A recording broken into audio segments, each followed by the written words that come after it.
تو ماں کا جو مرتبہ ہے، باپ کی جو عزت ہے، باپ کی جو اہمیت ہے، یہاں بہت سی خاتون بیٹھی ہوئی ہیں، ان کے لیے بھی میں جملہ بتا دوں کہ اللہ رب العزت نے یہ ارشاد فرمایا کہ اگر کسی عورت نے 5 وقت کی نمازیں پڑھیں، رمضان کے روزے رکھے، شوہر کی اطاعت کی اور اپنی عزت میں خیانت نہ کی، بدکاری نہ کی، تو قیامت کے دن جب وہ اللہ کے سامنے آئے گی تو 8 دروازے جنت کے کھول دیے جائیں گے۔ اللہ پاک کہیں گے جدھر سے چاہ اندر چلی جا، تیرے لیے پوری جنت حلال ہے۔ حساب کتاب کی بات نہیں ہے، خواتین کے لیے یہ بہت بڑا پیغام ہے کہ اگر کسی عورت نے 5 وقت کی نمازیں پڑھیں، رمضان کے روزے رکھے، شوہر کی اطاعت کی اور عزت میں خیانت نہیں کی، تو جب حشر کے میدان میں اللہ کے سامنے پہنچے گی تو اللہ پاک کہیں گے جنت کے 8 دروازے تیرے لیے کھول دیے، پوری جنت حلال ہے، جدھر سے جی چاہ اندر چلی جائے۔ حج کے بارے میں مختصر سا بیان آپ کو بتا دینا چاہتا ہوں، آگے بڑھائیے۔ یہ ایک حج کا خاکہ میں آپ کو دکھا رہا ہوں، اس کو آپ یہاں سے ایسے دیکھ لیجئے۔ حج کے معاملات کیا ہیں؟ آپ کو حج کے سفر میں اپنے کمرے پہ ہی احرام باندھنا ہے، کسی جگہ آپ کو جانا نہیں ہے۔ جیسے آپ میقات پہ گئے تھے احرام باندھنے کے لیے، آپ کمرے پہ احرام باندھیں گے، نیت کر لیں گے، معلم کی بسیں آپ کو 7 تاریخ کی رات میں بسوں میں بیٹھا کے مینا کی طرف لے کے آ جائیں گی، مینا کے خیمے میں، اور مینا میں آنے کے بعد آپ یہاں پر قیام کریں گے۔ 8 تاریخ کا پورا دن، یعنی جو حج کا پہلا دن ہے، ذی الحجہ کی 8 تاریخ ہے، اس میں فجر، ظہر، عصر، مغرب اور عشاء، یہ 5 وقت کی نمازیں آپ کو یہاں پہ پڑھنی ہیں، اور کوئی ایکسٹرا کا عمل نہیں ہے۔ آپ نمازوں کے علاوہ اپنے خیمے میں تلاوت کلام پاک کریں، تسبیحات پڑھیں، اور جو کریں آرام کریں، وہیں پہ رہنا ہے۔ 8 تاریخ کا جب پورا دن گزر جائے گا، رات گزر جائے گی، دوسرا دن شروع ہوگا حج کا، ذی الحجہ کی 9 تاریخ ہوگی، تو اس دن جو ہے آپ کو عرفات کے میدان میں لے جایا جائے گا۔ یہ مینا کے خیمے ہیں جہاں آپ کو ٹھہرنا ہے 8 تاریخ کو آ کے، اس طرح کے خیمے ہیں، اس میں 5-5 ہزار آدمی ایک ایک خیمے میں رہتا ہے۔ باہر کی طرف چوڑی چوڑی سڑکیں ہوتی ہیں نکلنے کے لیے، اور ان خیموں کے پیچھے کے حصے میں، اور کیجئے، ان خیموں کے پیچھے کے حصے میں ایسے پیسج بنا دیے جاتے ہیں جس میں بالٹیاں رکھی ہوتی ہیں، کوڑے دان رکھے ہوتے ہیں، تاکہ آپ خیمے، کیونکہ آپ جس خیمے میں جائیں گے وہاں 6x3 کا ایک گدا آپ کو خالی ملے گا، اسی کے برابر میں سب لوگ ہوں گے۔ تو ہر آدمی کی عادت نہیں ہوتی اتنے قریب قریب رہنے کی، تو فساد کی جڑ ہوتی، جھگڑے شروع ہو جاتے ہیں، لوگوں نے کوئی چیز کھائی وہیں پہ پھینک دی۔ اس کا پورا انتظام پیچھے کی طرف کیا گیا ہے۔ آپ اللہ کے مہمان ہیں، آپ کو اس بات کا خیال رکھنا ہے کہ آپ کی ذات سے کسی کو تکلیف نہ پہنچے۔ اس طریقے سے مینا میں قیام کرنے کے بعد آپ آگے بڑھیں گے، عرفات کے میدان میں پہنچ جائیں گے۔ عرفات کا ایک کھلا میدان ہے جس میں ٹینٹ تو لگے ہوں گے، لیکن عرفات کے میدان کا سب سے محبوب عمل آسمان کی طرف ہاتھ اٹھا کے دعا کرنا ہے۔ ہمارے نبی سرکار دو عالم صلی اللہ علیہ وسلم نے جب حج کیا ہے، جب وہ میقات سے حج کی نیت کر کے مکہ شریف آ گئے ہیں، تو مکہ شریف آنے کے بعد مینا میں قیام کرنے کے بعد جب عرفات کے میدان میں پہنچے ہیں، تو عرفات کے میدان میں پہنچنے کے بعد ظہر کے وقت تک آپ نے آرام کیا، اور ظہر کے وقت کا جب وقت ہوا ہے، حضرت بلال کو حکم ہوا اذان دو، اس کے بعد آپ صلی اللہ علیہ وسلم نے ظہر اور عصر کی نمازیں ایک ساتھ پڑھی، اور پھر اپنی اونٹنی پہ سوار ہونے کے بعد جو آسمان کی طرف ہاتھ اٹھائے ہیں، تو 5 گھنٹے کی یہ دعا کی اللہ کے نبی نے، 5 گھنٹے کی۔ لوگ بتاتے نا کہ عرفات کے میدان میں اتنی تسبیح اس کی پڑھ لو، اتنی تسبیح اس کی پڑھ لو، میں کسی کو منع نہیں کر رہا کہ کوئی تسبیح پڑھے کہ نہ پڑھے، مگر میں اپنے دل کی بات یہ بتا رہا ہوں کہ جب اللہ بے حساب دینے والا ہے تو ہم حساب کر کے کیا پڑھیں کہ 100 تسبیح پہ یہ مل رہا ہے، 200 تسبیح پہ یہ مل رہا ہے، 500 تسبیح پہ یہ مل رہا ہے۔ جب وہ بے حساب خزانہ کھولے بیٹھا ہے ہمیں دینے کے لیے، تو پھر ہم حساب کر کے کیا مانگے؟ یہاں پر اللہ کے نبی نے دعا مانگی ہے۔ یہ وہ مقدس میدان ہے جہاں پر آدم علیہ السلام کی دعا قبول ہوئی۔ آدم علیہ السلام اور بی بی حوا جب دنیا میں بھیجے گئے ہیں، تو یہ جو آپ دیکھ رہے ہیں، یہ جو نشان بنایا گیا ہے، اس جگہ پر آنے کے بعد آدم علیہ السلام اور بی بی حوا کی دعا قبول ہوئی تھی۔ یہاں پر آ کے انہوں نے پڑھا تھا ربنا ظلمنا انفسنا وان لم تغفر لنا وترحمنا لنکونن من الخاسرین، کہ اللہ ہم تو خسارے میں ہیں، ہم گھاٹے میں، اللہ تو ہمیں معاف کر دے، اللہ تو بخش دے۔ تو یہ عرفات کا میدان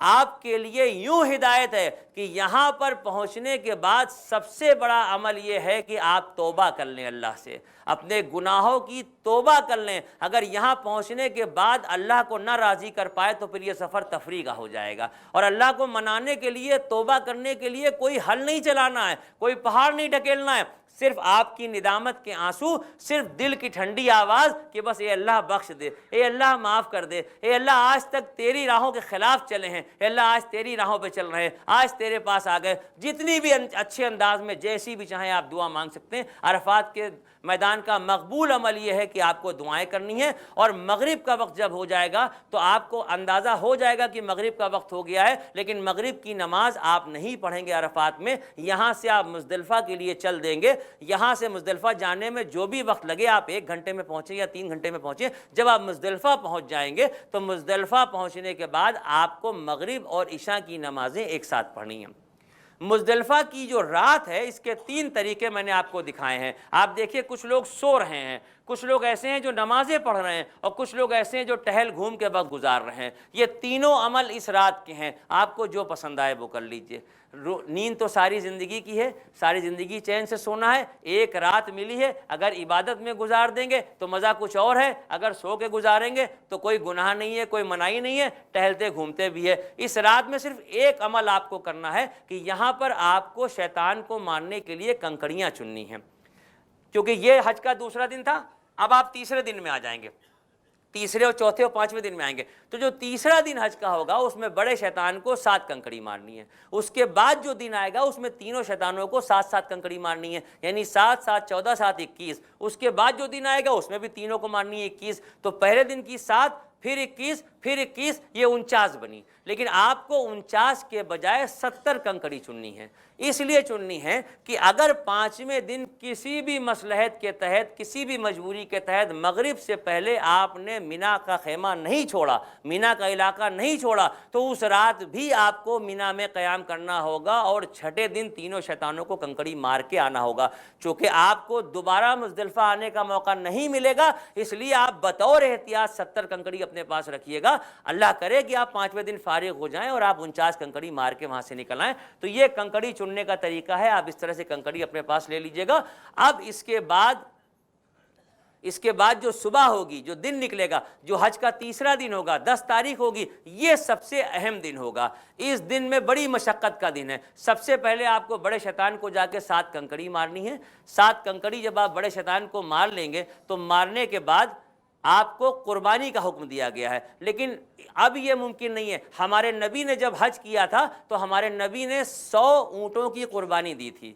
اس موقع پہ ہمارے نبی نے 100 اونٹ قربان کیے تھے۔ 63 اونٹ انہوں نے اپنے ہاتھ سے ذبح کیے تھے، اور 37 اونٹ حضرت علی کرم اللہ وجہہ کو حکم دیا تھا کہ تم ذبح کر دو۔ یہ یہاں پر قربانی ہوئی تھی۔ لیکن آپ جس ماحول میں جا رہے ہیں یہ ممکن نہیں کہ آپ جانور خرید کے قربانی کر سکیں، تو یا تو آپ نے حج کمیٹی کو پیسہ دیا ہوگا یا آپ وہاں جا کے پیسے دیں گے، وہ آپ کو بتا دیں گے کہ اتنے وقت کے آس پاس آپ کے نام کی قربانی ہو جائے گی۔ قربانی سے فارغ ہونے کے بعد آپ کو سر کے بال کٹوانے ہیں۔ جب آپ سر کے بال کٹوا لیں گے قربانی سے فارغ ہونے کے بعد، تو اب اس کے بعد آپ کو مکے میں اپنے کمرے پہ پہنچنا ہے جہاں آپ رہ رہے تھے۔ اس کمرے پہ آپ پہنچیں گے، احرام کی چادریں کھول دیں گے، غسل کریں گے، اگر اللہ نے دیا ہے نئے کپڑے تو نئے کپڑے پہنیں گے، ورنہ صاف دھلے ہوئے کپڑے پہنیں، اور اس کے بعد پھر حرم شریف میں آپ کو آنا ہے۔ یہاں آنے کے بعد آپ کو طواف کرنا ہے۔ یعنی یہ تیسرا دن سب سے زیادہ بزی شیڈیول آپ کا جو 5 دن کا ہے، وہ تیسرے دن کے یہ سارے ارکان ہیں۔ آپ اس میں طواف کرنے کے بعد طواف سے فارغ ہو کے واپس مینا اپنے خیمے میں آ جائیں گے۔ اب جب آپ اس کے بعد،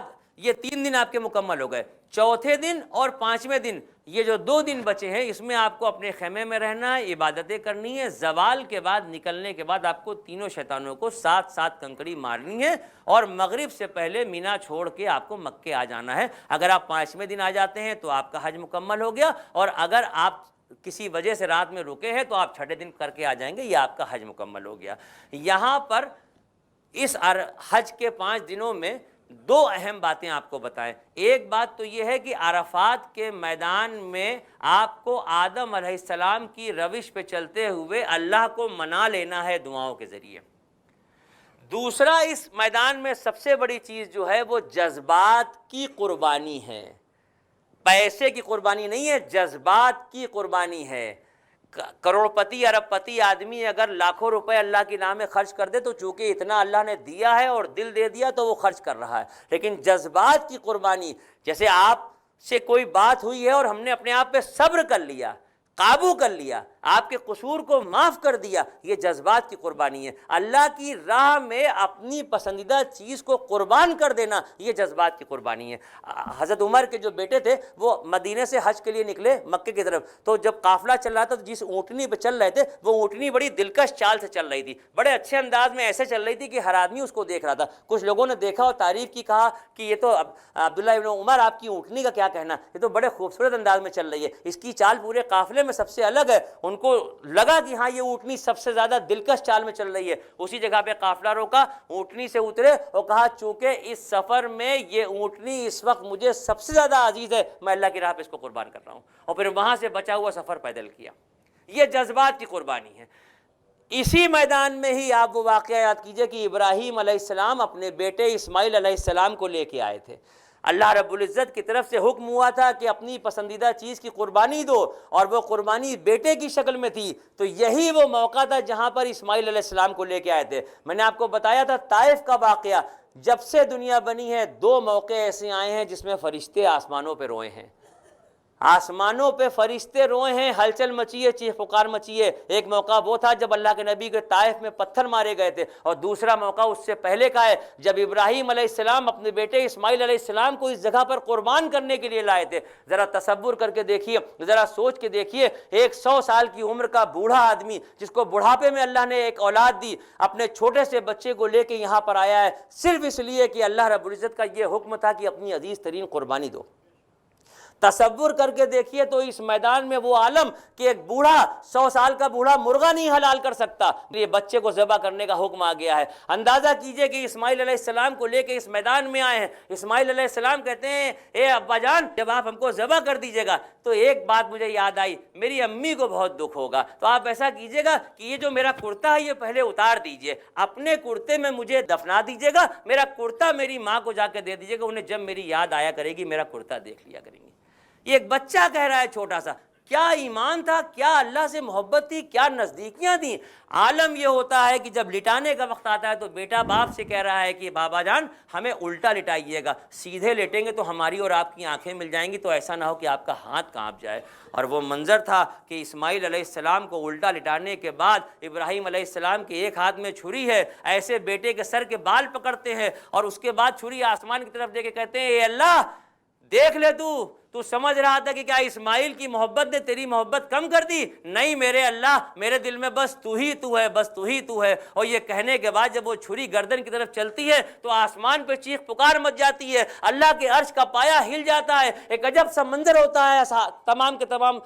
جتنے بھی فرشتے آسمان پہ ہیں دوڑ اور ہنگامہ بچ جاتا ہے کہ یا اللہ یہ کیا ہونے جا رہا ہے، اگر یہ آج ہو گیا تو پوری دنیا کا مسلمان اس طرح سے بچوں کو کیسے قتل کرے گا۔ اور یہ موقع تھا کہ اسی وقت آسمانوں سے ایک دمبا آتا ہے جو بیٹے کی جگہ پر لٹا دیا جاتا ہے اور اس کو ذبح کر دیا جاتا ہے۔ یہ جذبات کی قربانی تھی۔ ابراہیم علیہ السلام تو جذبات کی قربانی ہی دے رہے تھے نا یہاں پہ، انہیں تو نہیں پتا تھا کہ بیٹا ہٹ جائے گا دمبا آ جائے گا، حدوں کو پار کرنے کی انتہا پار کر دی تھی۔ آپ کو اس جگہ سے یہ عبرت لینی ہے کہ لوٹ کے آنے کے بعد آپ کو بھی اپنے دل کو اللہ سے ایسا جوڑنا ہے کہ اپنی عزیز ترین چیزوں کو کس طریقے سے اللہ کی راہ میں قربان کرنا ہے۔ تیسری چیز ہمارے نبی کا اخلاق ہے،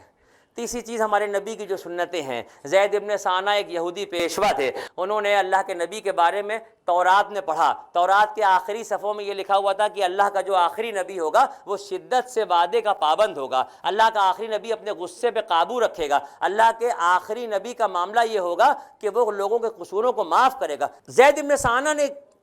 حدیث کتابوں میں تورات کی آخر میں یہ چیزیں پڑھی تو وہ مکے آ گئے، اللہ کے نبی کے پیچھے پیچھے چلنے لگے، یہ سوچنے لگے کہ یہ تو پتہ تھا کہ یہ اللہ کے نبی ہیں، مگر دل میں یہ خیال تھا کہ میں ایک امتحان ضرور کروں گا کہ اللہ کے نبی میں یہ صفت ہے کہ نہیں ہے جو تورات میں بتائی گئی ہیں ہم کو۔ آپ صلی اللہ علیہ وسلم صحابہ کرام کے ساتھ کہیں تشریف لے جا رہے تھے، زید ابن ثانہ آپ کے پیچھے پیچھے چل رہے تھے، ایک شخص آ کے سامنے کھڑا ہوا، اس نے ہاتھ جوڑ کے کہا کہ یا رسول اللہ ہم فلاں قبیلے سے آئے ہیں، ہمارے قبیلے کے لوگوں نے اسلام قبول کر لیا ہے، ہمارے قبیلے کے لوگ شدت سے پریشانی اور آفت ناگہانی سے گزر رہے ہیں، اے اللہ کے نبی اگر آپ ان کی کچھ مدد کر سکیں تو کر دیں۔ اللہ کے نبی جو بہرحال اس وقت مدد کرنا چاہتے تھے، آج یہ واقعات کیوں میں بیان کر رہا ہوں، ہماری جیب میں پیسے ہوتے ہیں اس کے بعد ہم مانگنے والے کو 1 روپیہ نہیں دیتے، اور اللہ کے نبی کا عالم یہ تھا کہ جب اس آدمی نے اپنی خواہش ظاہر کی تو آپ صلی اللہ علیہ وسلم اس کی مدد کرنا چاہتے تھے، لیکن دینے کے لیے اس وقت آپ کے پاس کچھ نہیں تھا۔ زید ابن ثانہ آگے بڑھتے ہیں، کہتے ہیں یا رسول اللہ میرے پاس سونا ہے، اگر آپ چاہیں تو میں 40 مسقال سونا آپ کو دینے کو تیار ہوں، اس کے بدلے مدینے کے فلانے باغ کی کھجوریں آپ ہمیں دے دیجیے گا۔ اللہ کے نبی جو اس کی مدد کرنا چاہتے تھے، قرض لے کے اس کی مدد کر دی، قرض لے کے اس شخص کی مدد کر دی،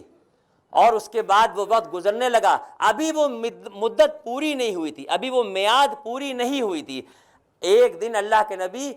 حضرت عمر اور حضرت ابوبکر کے ساتھ کہیں تشریف لے جا رہے تھے، گھنی بستی والے علاقے سے، جیسے بیکن گنج چمن گنج بہت گھنی بستی نا، یہاں سے اللہ کے نبی کہیں تشریف لے جا رہے تھے کہ زید ابن ثانہ اچانک سے سامنے آ گئے، اور بھرے مجمع میں، بھری بھیڑ میں، سب کے سامنے اللہ کے نبی کے دامن کو ایسے گریباں کو پکڑ کے کہنے لگے کہ آپ کے بارے میں مجھے پتا ہے کہ بنو ہاشم کے گھرانے کے لوگ وعدہ کر کے مکر جاتے ہیں، کسی سے کوئی چیز لیتے ہیں تو یہ غصہ دلانے کی ساری باتیں تھی، یہ جوش پیدا کرنے کی باتیں تھی کہ بھری محفل میں، بھرے مجمع میں، بھری بازار میں دامن پکڑ کے جھنجھوڑ رہے ہیں، کہہ رہے ہیں کہ میں جانتا ہوں کہ بنو ہاشم کے گھرانے کے لوگ اپنے وعدے سے مکر جاتے ہیں، لوگوں کی باتوں کو ٹھکلا دیتے ہیں۔ یہ موقع تھا کہ فاروق اعظم آگے بڑھتے ہیں اور کہتے ہیں کہ تمہاری ہمت کیسے پڑی یہ گستاخی کرنے کی، اللہ کے نبی کی موجودگی میں تلوار نکالنا اگر گناہ نہ ہوتا تو اب تک جسم سے گردن الگ کر چکا ہوتا، کیا تمہاری میعاد مقرر ہو گئی؟ اب آپ خود سوچئے، اگر آپ کہیں جا رہے ہیں اور آپ کے اوپر کوئی ایسا باتوں کا حملہ کرے اور آپ کا ساتھی آپ کی طرف سے بولے تو آپ تو خوش ہو جائیں گے نا کہ دیکھو یہ سچا اور پکا دوست ہے، میری طرف سے بول رہا ہے۔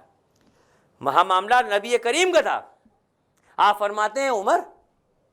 تمہیں زید سے اس لہجے سے بات نہیں کرنی چاہیے تھی، تمہیں تو باحسن مجھ سے کہنا چاہیے تھا کہ اللہ کے نبی وعدے کا وقت پورا ہو رہا ہے، ان کی کھجوریں دے دیجئے، جاؤ زید ابن ثانہ کو لے کے فلانے باغ میں اور جتنی کھجوریں میری اور ان کی طے ہوئی تھی جا کے وہ کھجوریں دے دو۔ اللہ کے نبی کے حکم پہ زید ابن ثانہ، عمر فاروق جیسے ہی چلتے ہیں، چند قدم چلے ہوتے ہیں کہ اللہ کے نبی آواز دیتے ہیں، کہتے ہیں عمر رکو، ٹھہرو۔ حضرت عمر رکتے ہیں تو آپ ارشاد فرماتے ہیں کہ جتنی کھجوریں میری ان کی طے ہوئی تھیں اس میں کچھ کھجوریں بڑھا کے ان کو دے دینا۔ زید ابن ثانہ وہیں سے پوچھتے ہیں کہ اللہ کے نبی جو کھجوریں طے تھی وہ تو ٹھیک ہے، یہ بڑھا کے کھجوریں آپ کیوں دے رہے ہیں؟ آپ ارشاد فرماتے ہیں کہ جتنا میرا تمہارا وعدہ تھا وہ تو میں دے ہی رہا ہوں، لیکن ابھی عمر نے تم سے جس لہجے سے گفتگو کی ہے اس سے تمہارے دل پہ جو میل آیا ہے میں اس کو دھونا چاہتا ہوں، اس لیے کھجوریں بڑھا کے تم کو دے رہا ہوں۔ زید ابن ثانہ کا یہ عالم تھا کہ ان کی چیخ نکلتی ہے، وہ کہتے ہیں یا رسول اللہ میں نے تو تورات میں پڑھا تھا کہ اللہ کا نبی پریشانی کے عالم میں دوسروں کی مدد کرے گا، میں نے دیکھا کہ آپ نے قرض لے کے دوسروں کی مدد کی، تورات میں لکھا تھا کہ اللہ کے نبی اپنے غصے پہ قابو رکھے گا، میں نے بھری محفل میں آپ کے دامن کو پکڑ کے جھنجھوڑا لیکن آپ اپنے غصے پہ قابو رکھے رہے، میں نے تورات میں پڑھا تھا کہ اللہ کا نبی انصاف پسند ہوگا، دوسروں کے قصوروں کو معاف کرے گا، عمر نے جس طریقے سے مجھ سے گفتگو کی آپ نے اس کو معاف کیا اور آپ نے بڑھا کے کھجوریں دی۔ یہ تمام چیزیں جو رسول اللہ کی زندگی سے جڑی ہوئی ہم کو ملی ہیں، ہم نے ان کو بھلا دیا۔ ہم کو آج اس مجمع میں اس بات کا خیال کرنا ہے۔ آپ صلی اللہ علیہ وسلم کے سامنے ایسے ہی ایک محفل جمع تھی، ایک صحابی کھڑے ہوئے، عرض کیا کہ یا رسول اللہ میرا بچہ کھو گیا ہے، 3 دن سے میرا بچہ نہیں مل رہا ہے، میں بہت پریشان ہوں، میری بیوی کا رو رو کے برا حال ہے، اے اللہ کے نبی آپ ہاتھ اٹھا کے اگر دعا کر دیں گے تو میرا یقین ہے کہ میرا بچہ مل جائے گا۔ اس سے پہلے کہ اللہ کے نبی دعا کے لیے ہاتھ اٹھاتے، دوسری طرف سے ایک صاحب اور کھڑے ہوئے، ایک صحابی، انہوں نے کہا یا رسول اللہ میں فلاں راستے سے آ رہا ہوں، اس راستے میں فلانا باغ ہے، اس باغ میں بہت سے بچے کھیل رہے تھے، میں نے ان کھیلتے ہوئے بچوں میں اس کا بچہ بھی دیکھا، اے اللہ کے نبی اس کا بچہ وہاں پہ کھیل رہا ہے۔ جن کا بیٹا تھا جیسے انہوں نے یہ بات سنی اپنی جگہ سے اٹھ کے دوڑے، اللہ کے نبی نے آواز دی، کہا سنو ادھر آؤ بھائی جلدی آؤ۔ کیا بہت جلدی ہے بھائی؟ کہا یا رسول اللہ 3 دن سے بچہ نہیں ملا تھا، بیوی کا رو رو کے برا حال تھا، میرے بھی دل کی کیفیت عجیب سی ہو گئی تھی، اے اللہ کے نبی جب پتہ چل گیا کہ وہ وہاں کھیل رہا ہے تو میں دوڑ کے جا رہا ہوں۔ آپ نے فرمایا کہ میں تمہیں روک نہیں رہا ہوں، میری ایک بات یاد رکھنا، جب تم اس باغ میں پہنچنا، کھیلتے ہوئے بچوں کو دیکھنا، ان بچوں میں اپنے بچے کو پہچان لینا، تو اس بچے کو بیٹا کہہ کے نہ پکارنا، نام سے اس کے پکارنا۔ وہ کہنے لگے یا رسول اللہ میرا بیٹا ہے، میرا اپنا خون ہے، میرے گودوں میں کھیلا ہے، میں نے پرورش کی ہے، میری اولاد ہے، کیوں نہ بیٹا کہہ کے پکاروں؟ آپ نے فرمایا کہ میں تمہیں منع نہیں کر رہا ہوں، جب تم وہاں جا کے بچوں کو کھیلتا ہوا دیکھو، تم چونکہ بچھڑے ہوئے ہو، تمہارے لہجے میں بلا کا پیار ہوگا، جب تم بھرے ہوئے دل سے اپنے بچے کو بیٹا کہہ کے پکارو گے، ان کھیلنے والے بچوں میں اگر کوئی یتیم بچہ ہوگا اس کو اپنا باپ یاد آ جائے گا۔ یہ حقیقت کی ہماری زندگی کی سچائی ہے۔ ہم نے آپ کو کوشش کی نبی کریم سرکار دو عالم صلی اللہ علیہ وسلم کی زندگی کے بارے میں بتانے کی۔ ظاہر ہے 63 سال کا بیان 4 گھنٹے میں نہیں کیا جا سکتا، لیکن میں نے کوشش کی بتانے کی، اور آپ کو اسی کے ساتھ ساتھ مدینے کی ساری زیارتیں کرائیں، عمرے کے سارے ارکان بتائے، حج کے ارکان بتائے۔ میری اس گفتگو کے دوران اگر کوئی بات میری آپ کو بری لگی ہو تو آپ کو اللہ کا واسطہ ہے مجھے معاف کر دیجیے گا۔